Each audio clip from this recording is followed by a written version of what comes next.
So, what else?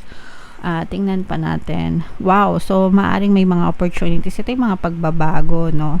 Parang bagong cycle na merong mga opportunities na pwedeng ipagalob sa inyo si universe. Tapos, parang magsisimula kayo ng bagong cycle pagdating sa inyong kabuhayan. For some of you guys, yung iba sa inyo guys, so, yung iba sa inyo guys, kung nag-i-aim kayo, no? Nagdadasal kayo ng mga salary increase.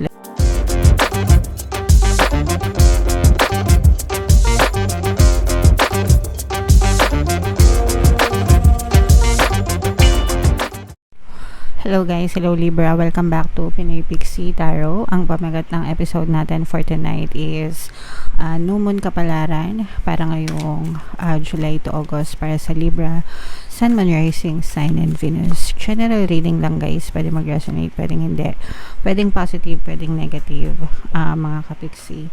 Yung full moon guys ngayong new moon pala, sorry.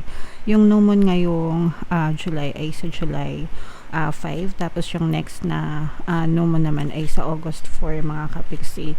So ang reading na to ay para sa period na yan guys, okay? And unahin natin itong moon message para sa inyo guys. We have surrender to the divine. Napakaganda nito guys. Surrender to the divine, surrender to the universe, surrender to the greater power mga kapiksi, okay? So yeah. Wala naman tayong magagawa on our own mga kapiksi, no? Lahat yan in-orchestrate ni universe.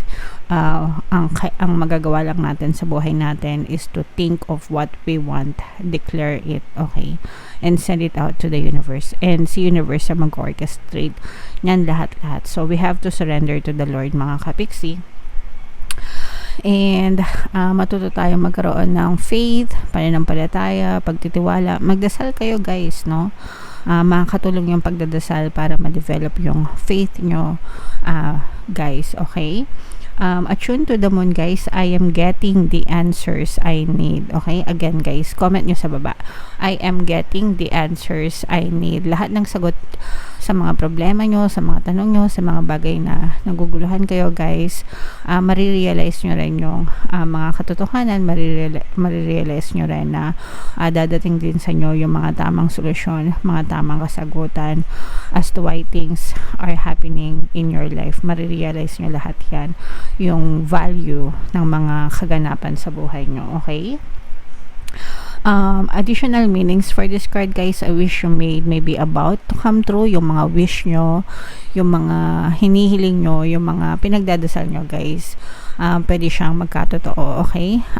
Pwede naman talaga guys, no? Kailangan nyo lang mag-persist mga kapiksi. The more na focus kayo, the more na focus yung energy nyo dun sa mga bagay na hinihiling nyo at pinagdadasal nyo, the more na mas binubusan nyo siya ng energy, the more na mas mabilis siyang pwedeng ma-push out sa inyong physical reality. Depende lang naman kasi guys yan sa blocks, no? Dun sa mga manifestation nyo. Minsan madaling mag-manifest kasi wala kayong blocks, wala kayong balakid, wala kayong resistance. Kapag ka matagal mag-manifest yung mga desires nyo, ibig sabihin lang nun, maaaring may mga subconscious beliefs kayo or blocks na nagiging balakid dun sa mga desires nyo, okay? Pero kapag nag-persist kayo guys, ibig sabihin nagtuloy-tuloy lang kayo, don't waver kahit wala kayong makitang resulta for now, basta keep on pushing, keep on persisting, one day magkakaroon din ng sagot sa mga pinagdadasal nyo, okay? It's make or break time, no? It's either you make it or you break it. Ibig sabihin, either mag-succeed ka or mag-fail ka. Ikaw lang din yung nakakaalam niyan kung anong mangyayari. Syempre, pag sumuko ka, automatic fail na yon. Kapag ka nega ka, automatic binibigyan mo ng chance na mag-fail ka. Okay?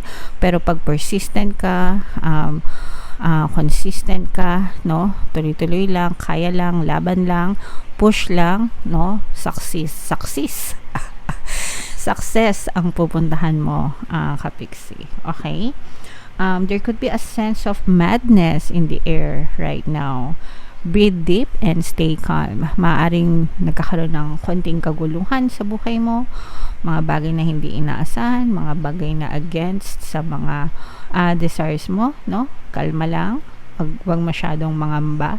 Malalampasan mo rin yan. Okay? Basta, kailangan palaging kalmado. And persist lang sa iyong mga desires, guys. You may need to forgive someone to release negative energy. Yung forgiveness, guys, very important yan sa pagmamanifest, no? Kasi akala natin, porkit wala tayong masyadong minamanifest, no? Manifestation is an everyday game, guys, no? Hindi lang alam ng iba, but kapag meron kang mga negative emotions, may mga galit ka kung kanin-kanino, mga kapiksi, meron kang emotional blocks, no? And more often than not, nagiging cause yan ng mga balakid para bumigat yung buhay mo, di ba? Napapansin nyo ba kapag mahilig kayo magreklamo, puro kanigahan yung nakikita nyo, palagi kayo nakasimangot, stressed, ganyan. Ang bigat ng buhay. Pero pag palagi ka lang masaya, always positive, walang kagalit, malinis yung puso, 'di ba? Magaan, no? Magaan ang daloy ng buhay. So do yourself a favor and forgive those people na nakagawa ng hindi maganda sa'yo. It's time to let go of the past and move on, no? Wag mo nang hayaan na magdusa yung sarili mo dahil lang sa mga negative circumstances mo of the past. Focus ka sa today, focus ka sa future, kasi doon lang naman tayo papunta, hindi naman tayo pabalik sa past, mga kapiksi. Alright? So comment down below, Libra, if feeling nyo naka-resonate kayo dyan. Tingnan natin yung paparating sa inyo, guys, ngayong new moon season. Shuffle ko to, mga kapiksi. Habang sinashuffle ko to, panoorin nyo muna yung video natin regarding sa ating paano mag-manifest ng abundance video course. Kapiksi, sawa ka na ba sa mga struggles at hirap sa buhay mo? Masipag ka ba at masikap sa buhay ngunit hindi ka pa rin umaasenso? Ilang beses ka na bang nag-attempt mag-negosyo at mag-invest pero palagi ka pa rin nalulugi? Sa pagkakataon na ito ay maaaring may subconscious beliefs ka na nagiging balakid sa iyong pag-unlad at pagyaman. Introducing, paano mag-manifest ng abundance video course. Dito ay matututunan mo ma-overcome ang mga balakid mo para tuluyan ka ng umunlad, umasenso, sumagana, maging matagumpay, successful at maswerte sa iyong kabuhayan, pera, trabaho, negosyo sa labi at kaperahan ng bonggang-bongga. Dali, mag-send na ng email sa pinoypixie@gmail.com at simulan na ang iyong pagyaman ngayon. Alright, so sa lahat ng gusto mag-avail ng course, guys, yung promo natin for July, magbibigay ako ng 500 pesos na discount until July 31, guys. Kaya mag-avail na kayo, sobrang ganda, mga kapiksi. And meron tayong bagong course, guys, paano mawala ang third party at magkaroon ng harmonious na relationship para sa mga kapiksi natin na nagdudusa sa third party. 30% discount pa rin tayo, guys, until July 31. Avail nyo na, guys, sobrang ganda. Okay, so Libra, guys, kaya I represent ng Queen of Swords sa ating spread. Ito yung ating moon energy, mga kapiksi. This is both positive and negative, guys. Meron ditong presence ng another earth sign, Aquarius, Gemini, Libra. For some of you, guys, medyo nagkakaroon kayo ng struggle sa pera. Pero ang maganda dito, mga kapiksi, is kung meron kayong partner o specific person or partner in life, mga kapiksi, gumagaan yung inyong mga dalahin sa buhay kasi hindi kayo nag-iisa, no? Tinutulungan kayo ng inyong partner o specific person para malampasan nyo yung mga problema sa pera or mga pighati nyo sa problema. Syempre kapag may mga problema, guys, no, mas masarap na may katulong ka, may katuwang ka kasi mas napapagaan, mas napapadali, no?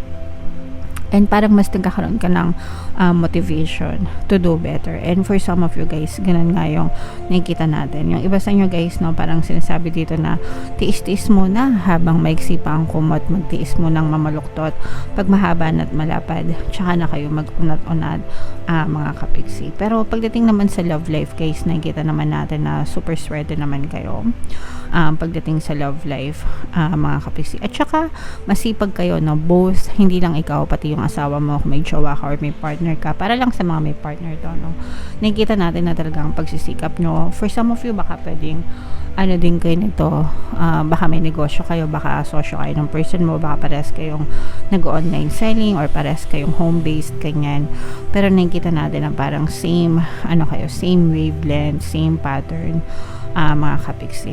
Kailangan lang merong isa sa inyo na mas lalong maging positibo or mas maganda kung parehas kayo para talagang maghilahan pataas, mga kapiksi. Yun yung nakikita natin para sa inyo, guys. Okay?